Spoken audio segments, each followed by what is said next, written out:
Hi everyone, it's Rehman here, the Member of Parliament for Gillingham and Rainham. Today I'm absolutely delighted to be joined by Sir Mark Lyall Grant, our former National Security Advisor for the United Kingdom from 2015 to 2017.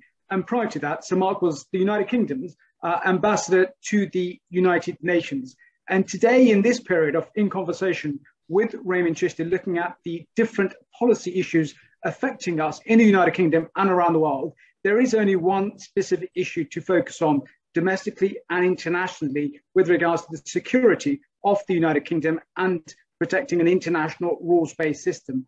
And that is with regards to the situation unfolding in Ukraine and the Russian aggression in Ukraine in clear violation of an international legal order. So with that being the case, Mark, can I just ask you to just clarify for everyone listening in, where do we find ourselves now and the background that has led us to where we are now with regards to the situation in Ukraine?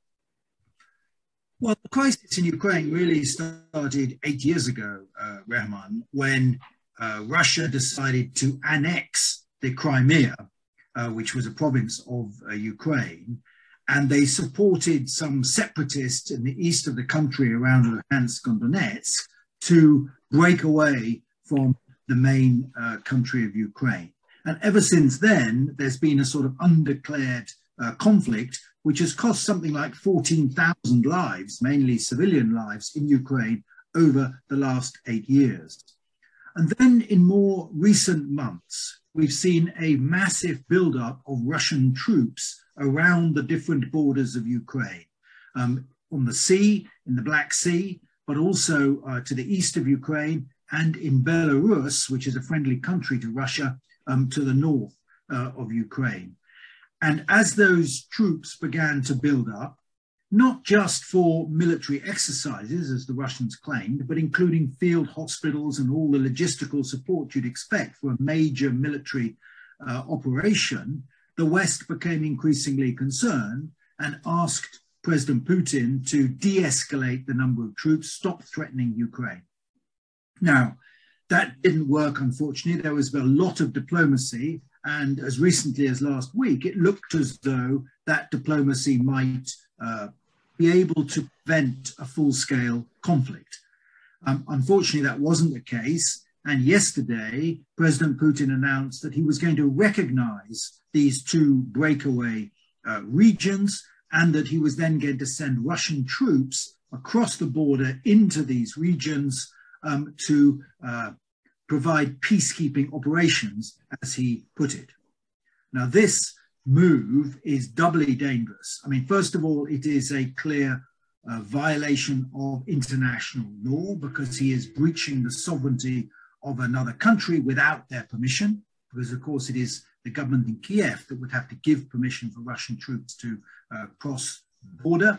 It's also in violation of the so-called Budapest Protocols that were agreed back in 1994 between Russia, Ukraine, the United States, and the United Kingdom, which guaranteed the sovereignty and territorial integrity of Ukraine.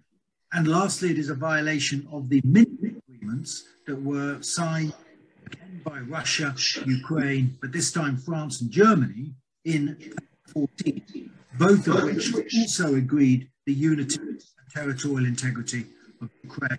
So what President Putin has done is a clear violation of all these international norms and treaties and prepares the ground for some wider military invasion of Ukraine. So we're in a very dangerous period that we've now entered. So Mike, can I just ask you a question on that? And thank you so much for putting the context and the background to what's led us to where we are today.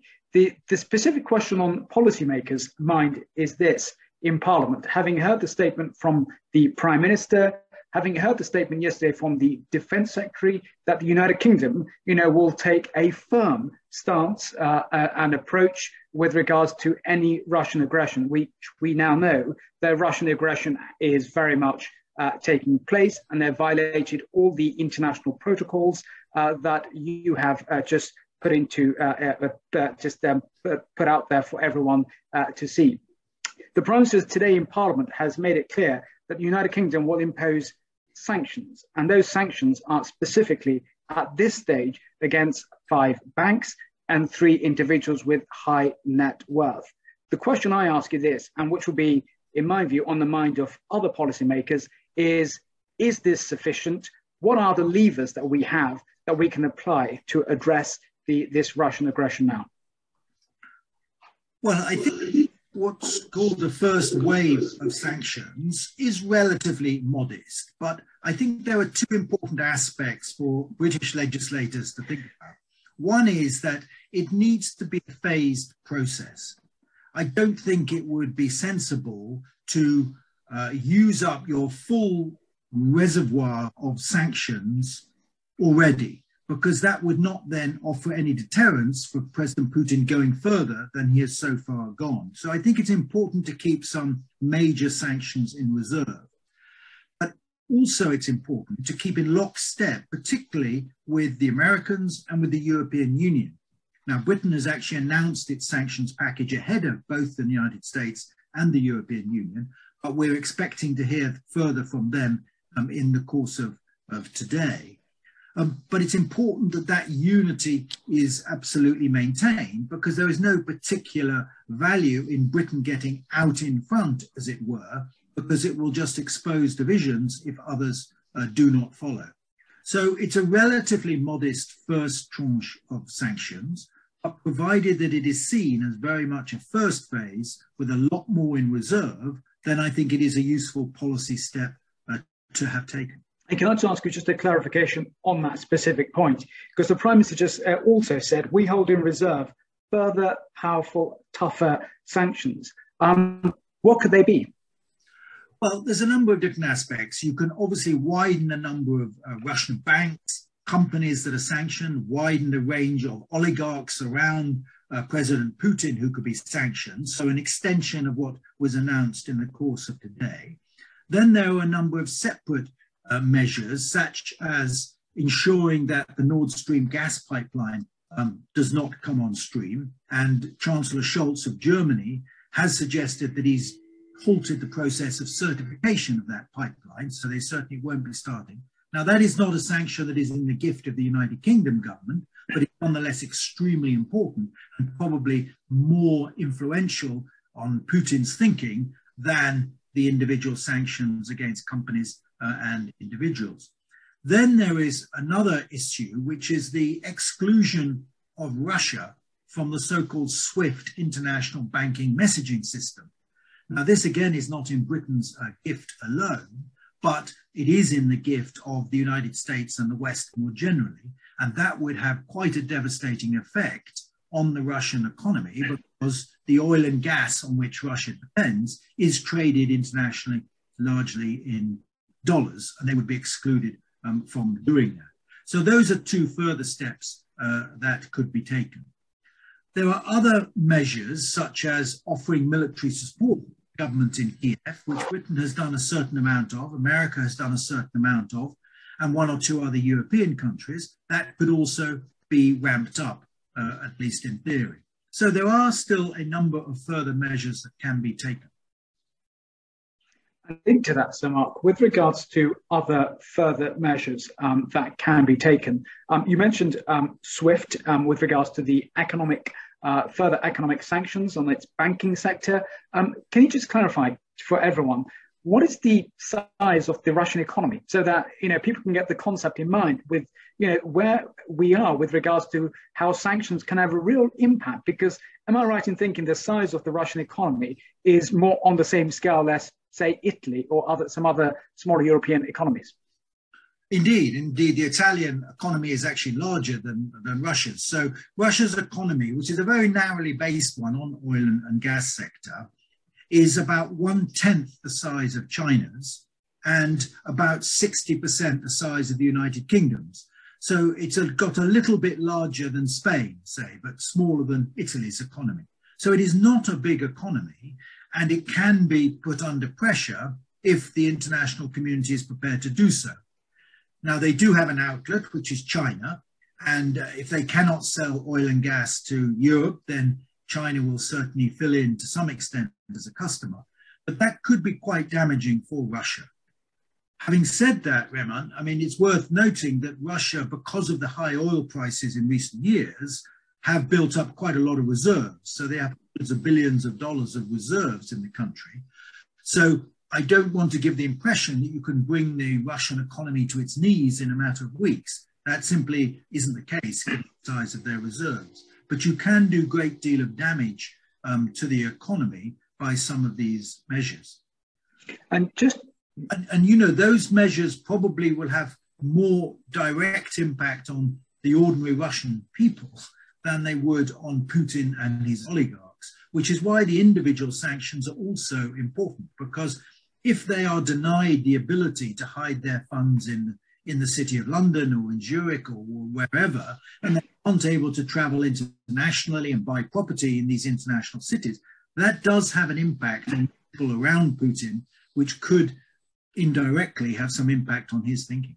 Got it. And the other one, just on the economic side, you may have seen the article which I co-authored with Congressman Hill from the United States, and that's with regards to the SDRs. You know, the IMF every year gives money to its global members, and last year I think it was around 650 billion was given to the IMF's global members through its SDR programs, and Russia obtained 17.5 billion in hard currency without any conditions. Do you think it's also important now to address loopholes in other areas where Russia is able to get the money? And with regards to the SDRs and IMF, the international community may now want to look at certain conditions that need to be attached with regards to the allocation of SDRs. Well, I certainly think that is an avenue worth pursuing, but it's worth bearing in mind that when you come to more multilateral institutions like the IMF or indeed the United Nations, you have to get quite a wide range of countries on board. It's not something that the West itself can wholly dictate. Now, the IMF is largely funded by Western countries and so has a huge amount of influence. So that's certainly an avenue worth pursuing. I think it's also worth exposing Russian lies and Russian behavior at the United Nations, for instance. I was actually in the UN Security Council in 2014 when Russia annexed Crimea, and I think we had something like 28 emergency meetings to put on the table in open forum everything that Russia was doing and destroy the lies and sort of false propaganda that they were pumping out at that time.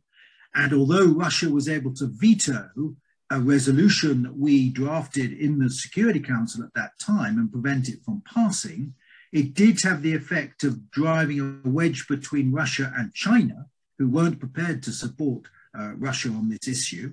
And also we were then able to go to the United Nations and get 100 countries to vote directly against Russia. So did that have an impact? Well, it is embarrassing for Russia when you find that their only allies in the international arena are countries like North Korea, Syria, Venezuela, Cuba, Nicaragua, these sorts of countries, not your normal Christmas card list. So very few countries supported Russia. And I think the same would be true probably in this instance. It's very striking that the three Kenyan members of the UN Security, the three African members, including Kenya, of the UN Security Council were all condemning Russia 2 days ago.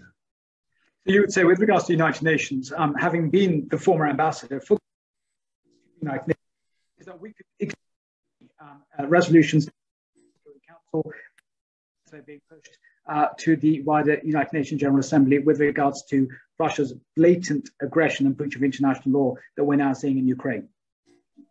Yeah, absolutely. We were breaking up a bit there, Rehman, so excuse me if I didn't hear the question, but certainly I think we should be employing all the international tools at our disposal at this stage, and that certainly includes going to the General Assembly at the United Nations. Okay. Can I just ask you a specific question with regards to the countries neighbouring Ukraine and the threats now that they are facing from the Russian aggression? You would have seen the comments by Ukraine's former president, Petro Poroshenko, who has said publicly that as well as Poland, the Baltic states, Czech Republic, Romania and Bulgaria would be in Putin's sights in the future. What reassurances can we give to those other Baltic states with regards to how we can support them with any future threats coming in from Russia? Well, I think we can offer them a great deal of support because all of those you've mentioned are NATO countries, and therefore we have a treaty obligation to defend them if they are attacked, as are all 30 NATO members. So I think they can be reassured, and President Putin must know this, that if he infringed the sovereignty of those countries that are NATO members, then that would be essentially a declaration of all-out war. And the consequences that would follow from that. In the meantime, what we can do is to reinforce some of the NATO troops in those areas. And, you know, if there's a silver lining from the current crisis is that it has actually brought NATO together at a time when, you know, a couple of years ago, people were saying, is there a need for NATO anymore? Everyone can recognize what the need for NATO is now. And the United States is more committed than it's been for some years to defending Europe from Russian aggression. And so part of what we're doing, I think the government is doing behind the scenes, is sending more troops to the Baltic states, to countries like Poland, Romania, Bulgaria, to reassure them that they will be protected and defended if there is any sign of Russian aggression against them. So, Mark, with regards to you talked about the military assistance to those other Baltic states, and the United Kingdom's already provided assistance in that category along with international partners.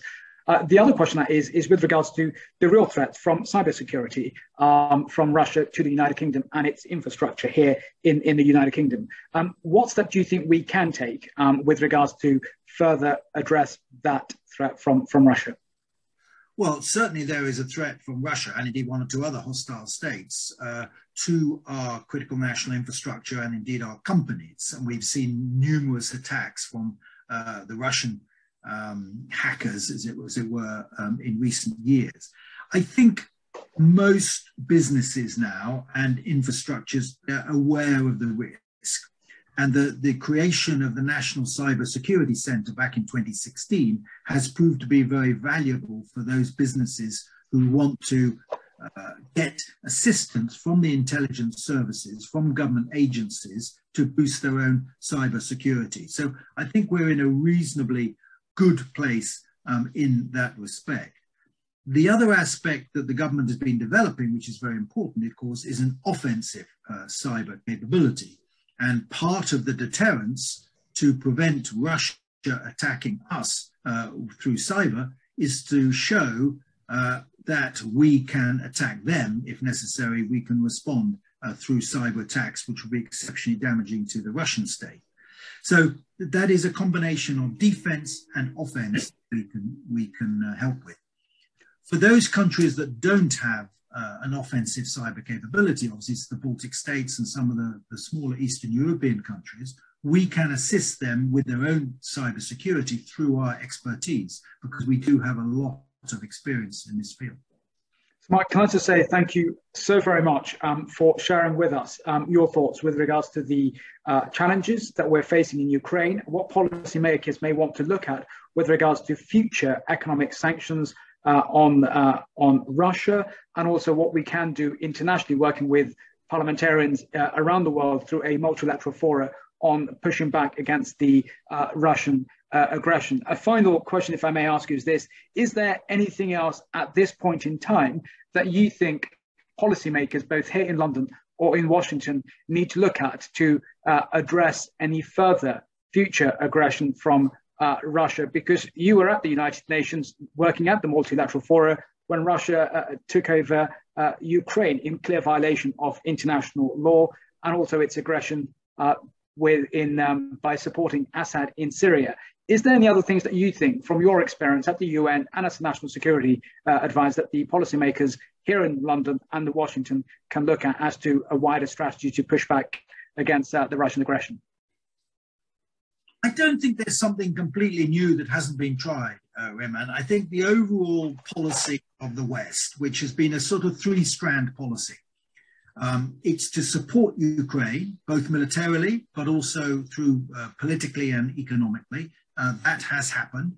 I think other European countries could perhaps step up and provide Ukraine with more military hardware, and we could perhaps do more as well on that front. But basically, that strand of the strategy, I think, has gone forward.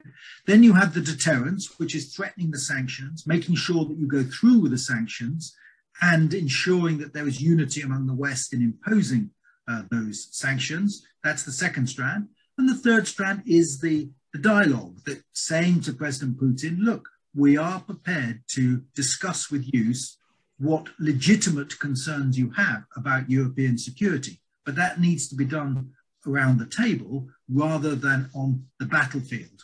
And just because you have made demands that we, the West, we, NATO, we, the European Union, are not prepared to agree, does not mean that you can then invade an independent sovereign country.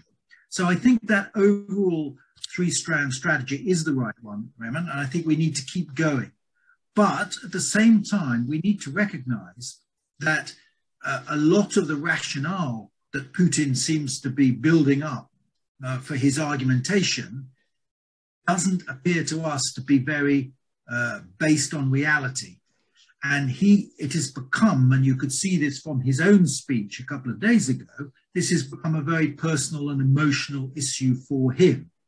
And his completely revisionist version of history that he set up, the denial of any nationhood for Ukraine, and saying that Ukraine has always been part of Russia, you know, that sort of revisionist history, it's very difficult to argue against in a rational way.